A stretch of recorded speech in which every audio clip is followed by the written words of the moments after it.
You were just my backup plan in case he flaked, she said without shame, so I quietly cut all contact, blocked her, and vanished. A year later, she saw me with the woman who chose me first, and realized too late what she lost. Hey viewers, before we move on to the video, please make sure to subscribe to the channel and hit the like button if you want to see more stories like this. Thanks. I used to think love was about showing up, being consistent, doing the little things right, even when no one noticed. I thought that if you were loyal, supportive, and emotionally available, you'd eventually be valued for it. That was before Jess. I met Jess at a mutual friend's birthday dinner. She was sitting across from me, red lipstick, sarcastic smile. And A looked like she'd already decided she was too good for the room. I wasn't her type, not at first. She told me later she usually went for edgy guys, whatever that meant, but I was steady. I listened when she talked, remembered things she said, and I never tried to impress her with anything fake. Eventually, she called me refreshing. We started seeing each other casually, but within a few months, it turned into more. By the end of the year, we were spending most nights together. She moved into my apartment during the lockdowns, said it was temporary, but 3 months turned into 2 years. Jess was magnetic in public. People gravitated toward her. She made friends quickly, flirted effortlessly, and always had a story to tell. I was the opposite. I kept my circle tight. I focused on my job, my goals, and staying grounded. Still, I loved her, or at least I loved the version of her I thought was real. I used to do things for her that now seem insane. I helped her land a new job after she got fired from her retail gig, spent a weekend redoing her resume, and prepping her for interviews. I paid off her $1, 200 credit card debt once when her interest rate ballooned. She called me my sweet little finance hero. I laughed, thinking it was affectionate. She used to say I was too nice for my own good, that I didn't get mad even when I should. At the time, I wore that like a badge of honor. I thought it meant I was emotionally mature. Looking back, it meant she didn't take me seriously. The first red flag I ignored was Ryan. Ryan was her old friend, the kind she used to hook up with, but it never got serious. He lived in another city, allegedly had a girlfriend, but they kept in touch through Instagram and the occasional FaceTime. I brought it up once, gently, and she snapped, "I'm not cutting people off just because you're insecure." So I backed off. I didn't want to be that guy. Controlling, jealous, overbearing. I told myself it was fine, that if she was with me, it meant something. But slowly, little cracks started to form. She got weird about her phone, started taking calls in the bathroom. Her texts got shorter, her laughs more forced. We'd be watching something on Netflix, and she'd be scrolling through her feed, half engaged. When I asked her what was going on, she shrugged and said, "Honestly, I just feel like I'm stuck in a routine, like we're in this pattern. And sometimes I wonder if we're just comfortable, not passionate." I should have seen it coming. The real wake-up call came at her friend Megan's place. We were there for a casual get-together, just 6 or 7 people. Vine, Shakudaria, background music. I stepped outside to take a call from my mum, and when I came back in, I heard Megan say, "So, are you going to tell him what's going on with Ryan, or just hope it fizzles again?" I froze in the hallway. I couldn't see them, but I could hear just sigh, "Not yet. There's no point if Ryan disappears again like last time, but if he sticks around this time, I'm done pretending." The words hit like a punch in the stomach. I walked back into the room casually, pretending I didn't hear anything. She looked up and smiled at me, completely unaware. I smiled back, didn't say a word. I didn't sleep much that night. My brain wouldn't shut off. I kept replaying the conversation, wondering how much of the past year had been a lie, wondering if she ever actually loved me or if I was just convenient. I didn't confront her right away. I wanted to be sure. Maybe I was overreacting. Maybe it was just talk. But deep down, I already knew. A few days later, I got confirmation, but not in the way I expected. She was in the kitchen cooking something while FaceTiming Megan. Her phone was propped up on the counter, and she didn't realize I'd walked in. "Look," she said, twirling her hair. "I always liked Ryan more. I only stuck with my name because Ryan kept ghosting me, but now that Ryan's back, I'm not going to miss my chance over a backup plan."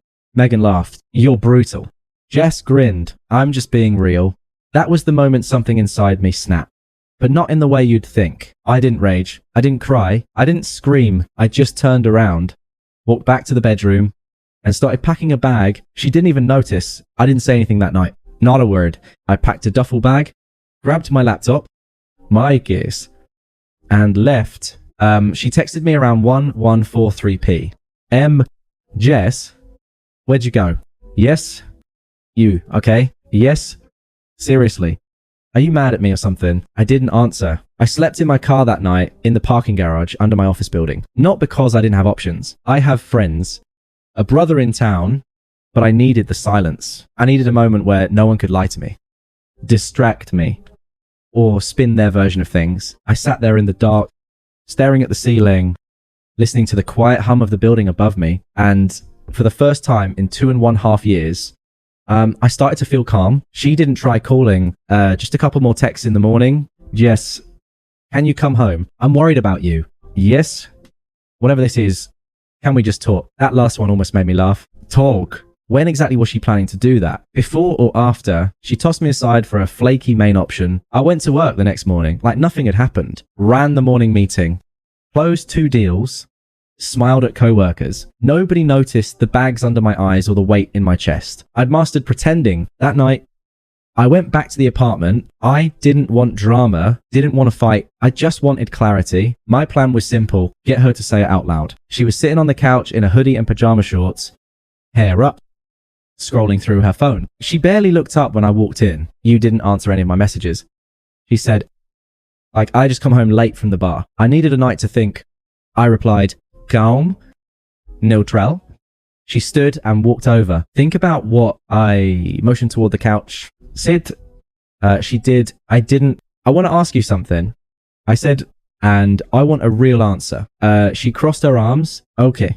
Are you still in love with me? I asked. She hesitated for a moment, then let out a slow sigh. Well, okay. Where is this coming from? Just answer the question. I mean, I care about you. Obviously, that's not what I asked. She looked away. I don't know. Things have been weird between us lately. It feels like we're going in circles, and maybe we've both been feeling it, but just didn't want to say anything. And what about Ryan? I said, deadpan. That froze her. She blinked. I was darting around the room like she was calculating. What about him? I heard you.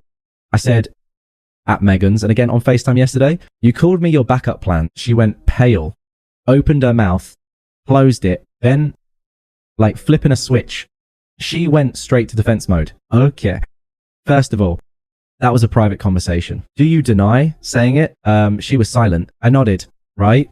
Jess stood up suddenly, frustrated. It's not what it sounded like. You said you only stayed with me because Ryan kept ghosting you. That I was just someone to fall back on. Her voice sharpened. You're twisting it? I was venting to a friend. People say things they don't mean when they're frustrated. You sounded pretty sure. I was confused. Okay. She snapped. I didn't know what I wanted. And Ryan's been in and out of my life forever. I thought maybe, just maybe, if it worked out with him this time, I should explore that. And what exactly am I in this scenario? The emotional storage unit you park in between breakups? That's not fair, she said, folding her arms tightly. What's not fair is how long I stood by you while you played pretend. I said, voice still calm. I helped you get back on your feet. I believed in you when nobody else did. And the entire time, you were waiting for someone better to show up.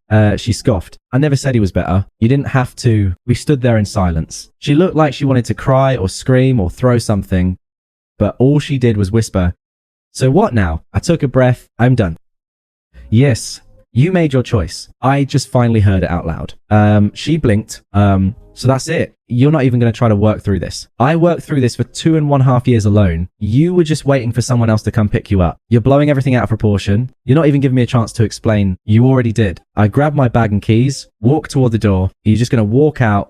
She yelled after me. I stopped and turned to look at her. You walked out first. I'm just catching up. Then I left. Didn't slam the door. Didn't say another word. And I never looked back. After I walked out of that apartment, I didn't go back, not for a conversation, not for closure, not even for the stuff I left behind. A few shirts, a set of headphones, some old books. She could keep it all. I didn't want a single thing that reminded me of her. I blocked her number, deleted our chats, muted her on every platform. I didn't make some grand announcement. I didn't post some dramatic caption about moving on, I just went dark. I vanished from her life as if I'd never been in it. And that's when it hit her. The first email came 3 days later. Subject, can we please talk? Body, I know you're hurt. I made mistakes. I panicked.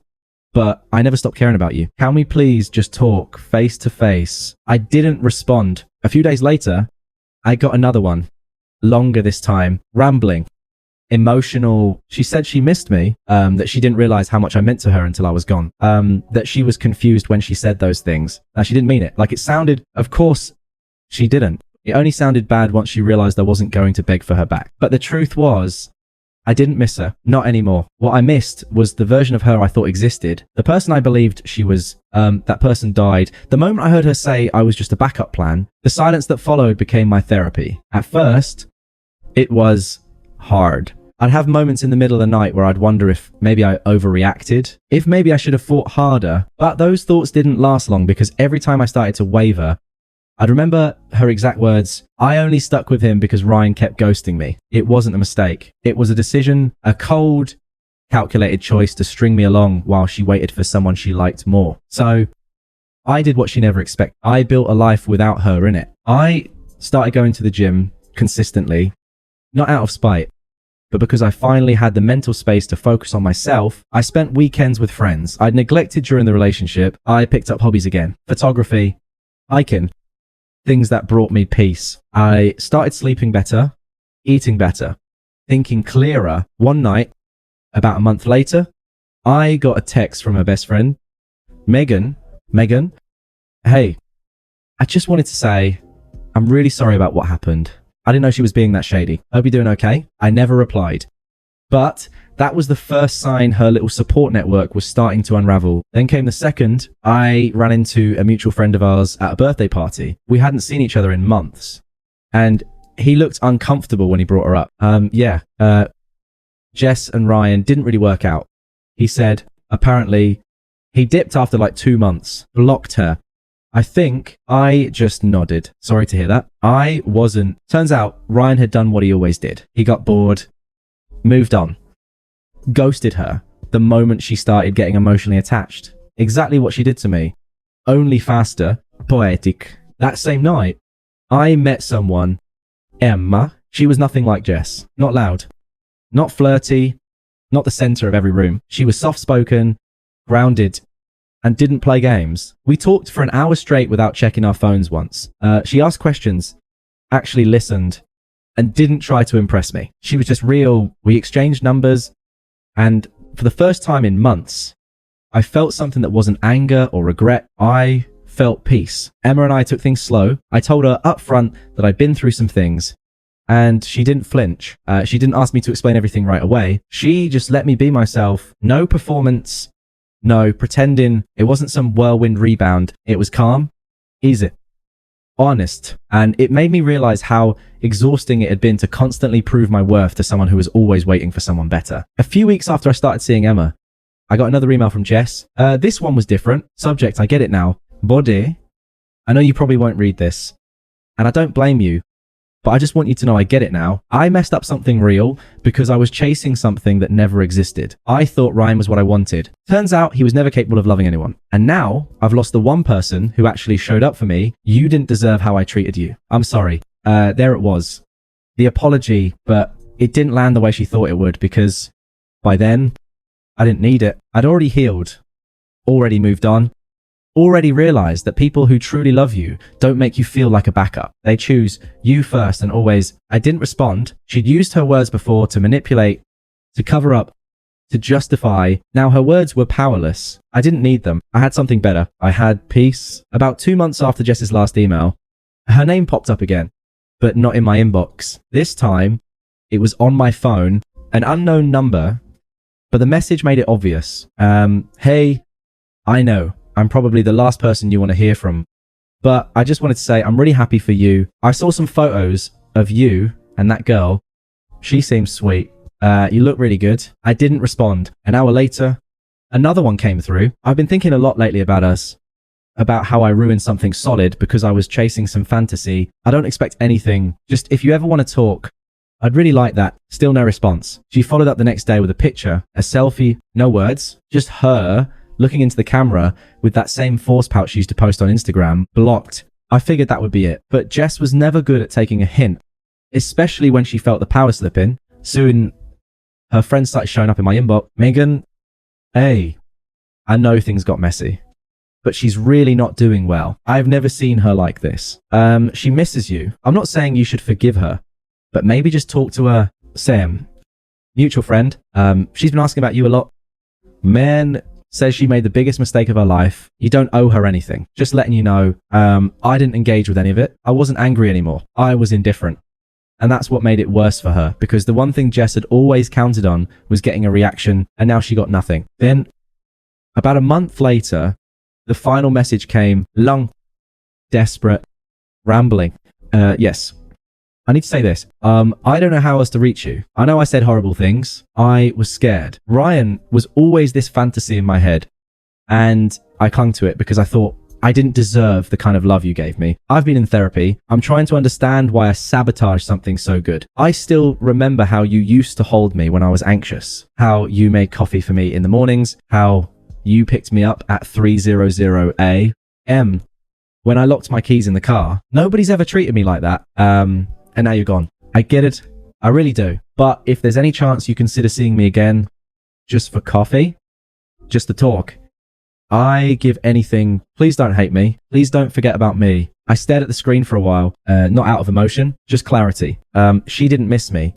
She missed what I gave her. The security, the warmth, the effort, the unconditional patience. She missed being loved without having to earn it. And now that she had to face the emptiness alone, she wanted it back, but I wasn't that man anymore. It had been nearly a year since I walked out of that apartment when I ran into her again. Not by design. Fate just has a sense of humor. It was at a mutual friend's engagement party. Emma and I had been dating for about 8 months by then. She wasn't just my girlfriend.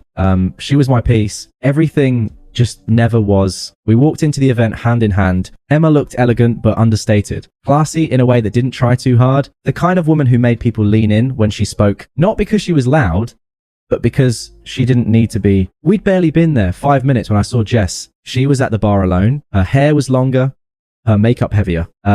She looked tired, not physically exactly, just worn like someone who'd been trying too hard for too long and finally stopped pretending she was okay. Her eyes looked onto me, froze.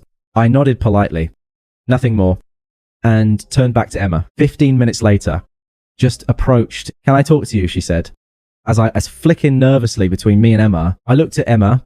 She gave a small nod, then wandered toward the dessert table without hesitation. Jess and I stepped just outside onto the patio, away from the noise. The moment the door shut, she exhaled like she'd been holding it in for a year. I wasn't sure you'd even show up.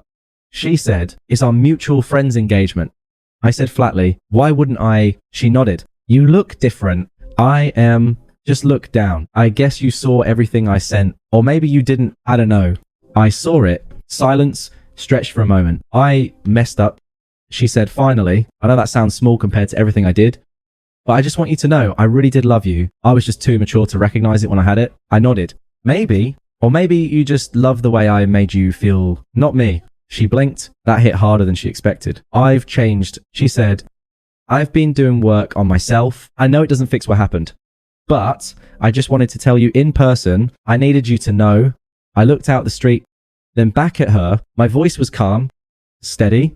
Yes, you once told your friend that I was your backup plan, that you were only with me until someone better came along. She swallowed. I know, I regret saying that every day. I don't, because it taught me the most important lesson of my life. Never settle for someone who needs to lose you to value you. She didn't reply. I nodded toward the window where Emma was laughing with a group of friends. She chose me first, and she never had to compare me to anyone else to know what she had. Jess's eyes followed my gaze. She seems nice. She is, and she's honest. She doesn't need attention from other men to feel worthy. She doesn't treat love like a contest. Just looked like she wanted to say something more, maybe argue, maybe apologize again, but she didn't. She just nodded. Take care of yourself, I said. Then I turned and walked back inside. Emma looked up, saw me, and smiled like I was the only person in the room. And in that moment, I knew I hadn't just moved on from Jess. I had upgraded from her in every possible way. Jess didn't reach out again after that night. No more emails, no more desperate messages, no mutual friends. Testing the waters on her behalf, she finally understood she no longer had access to me. Not just to my time, to my energy, my presence, my care, all the parts of me that she once took for granted. They were gone.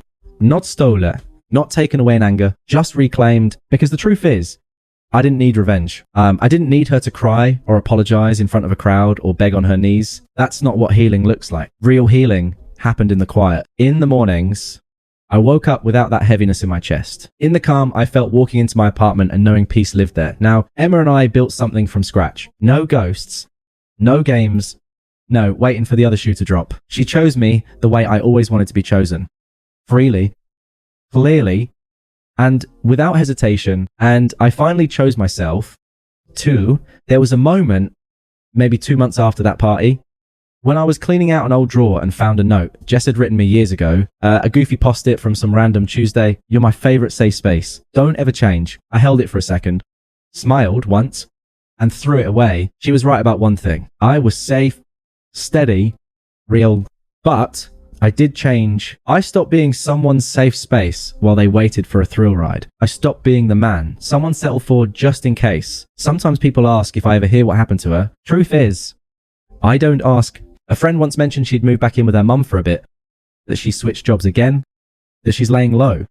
But none of it sticks in my mind. I don't hate her. I don't wish her pain. I just don't care. She became a lesson I outgrew. A name that used to matter, now just background noise, like a song you once loved but haven't played in years. What matters now is the life I've built after her. Emma and I just got a place together, a modest little home with more plants than furniture right now. We spend weekends making pancakes and arguing about whether or not the cat should sleep on the bed. We laugh a lot. We talk even more, and sometimes, when she's curled up next to me with her head on my chest, she'll say something simple like, "I'm glad we found each other." And I always smile because I didn't find her by luck. I found her by walking away from the person who never deserved me in the first place. And I'll never go back. Thanks for watching. Make sure to subscribe to the channel and hit the like button.